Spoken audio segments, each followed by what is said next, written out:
Hello friends, welcome back to my channel. तो अपने पिछले वीडियो में हमने देखा कि संविधान है क्या, संविधान को बनाया कैसे गया, उसकी मीटिंग कब कब हुई। तो आज ये संविधान का दूसरा पार्ट है। अगर आपने फर्स्ट पार्ट नहीं देखा है तो जाके फर्स्ट पार्ट देख लीजिए, फिर सेकेंड वाला देखिए, क्योंकि उसमें आपका पूरा बेसिक कवर हो जाएगा। तो हम पिछले वीडियो में देखे थे कि हमारे संविधान सभा की बैठक 9 दिसंबर 1946 को हुई थी और दूसरी बैठक 11 दिसंबर 1946 को हुई थी।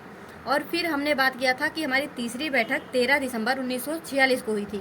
तो अब हम ये देखते हैं, जब हमारा तीसरा बैठक हुआ 13 दिसंबर 1946 को, तो उसमें जो हमारे ये पंडित जवाहरलाल नेहरू थे, इन्होंने ऑब्जेक्टिव रिवोल्यूशन लेके आया, यानी उद्देश्य प्रस्ताव। और ये प्रस्ताव क्या था, इसमें क्या कहा गया, तो इसमें ये निर्धारित किया गया कि हमारे संविधान का मूल सिद्धांत क्या होगा, इसका स्ट्रक्चर क्या होगा।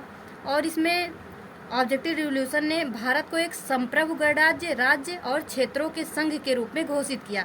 भारत के सभी लोगों को न्याय, समानता, आर्थिक राजनीतिक स्वतंत्रता की गारंटी दी। और यह संकल्प 22 जनवरी 1947 को अपनाया गया। यानी यहाँ पे एक सबसे इम्पोर्टेंट क्वेश्चन ये पूछा जाता है कि भारत को एक संविधान देने का प्रस्ताव संविधान सभा द्वारा कब पारित किया गया। तो हम बताएंगे कि जनवरी 22, 1947 को।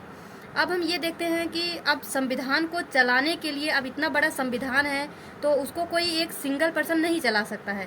तो इसमें संविधान को चलाने के लिए अलग अलग समितियां बनाई गई और उन समितियों के अलग अलग अध्यक्ष बनाए गए। तो यहाँ पे प्रक्रिया के नियमों पर समिति, संचालन समिति, वित्त यानी कर्मचारी समिति, तो इन तीनों के अध्यक्ष जो बनाए गए ये थे हमारे डॉक्टर राजेंद्र प्रसाद।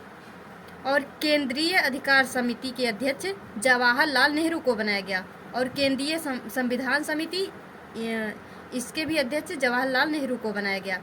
प्रांतीय संविधान समिति वल्लभ भाई पटेल को बनाया गया। और हमारी जो ड्राफ्टिंग कमेटी थी, इसके बारे में हम बाद में डिटेल से चर्चा करेंगे। तो इसके अध्यक्ष बनाए गए हमारे B.R. अम्बेडकर, यानी भीमराव अम्बेडकर। राष्ट्रीय ध्वज पर तदर्थ समिति, इसके अध्यक्ष बनाए गए डॉक्टर राजेंद्र प्रसाद। संविधान सभा के कार्यों पर समिति G.V. मावलंकर। और स्टेट्स कमेटी जवाहरलाल नेहरू को बनाया गया।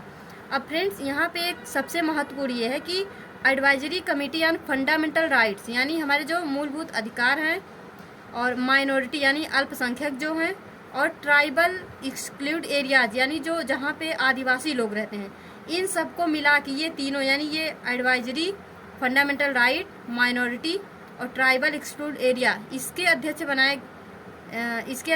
बनाए गए वल्लभ भाई पटेल। और इसमें हम देखते हैं कि इसकी एक उप समिति भी बनाई गई, जैसे माइनॉरिटी सब कमेटी। यहाँ पे ये तो मिला के था तीनों का, ये थे वल्लभ भाई पटेल। लेकिन अगर हमसे पूछा जाए कि माइनॉरिटी सब कमेटी, तो ये थे S.C. मुखर्जी।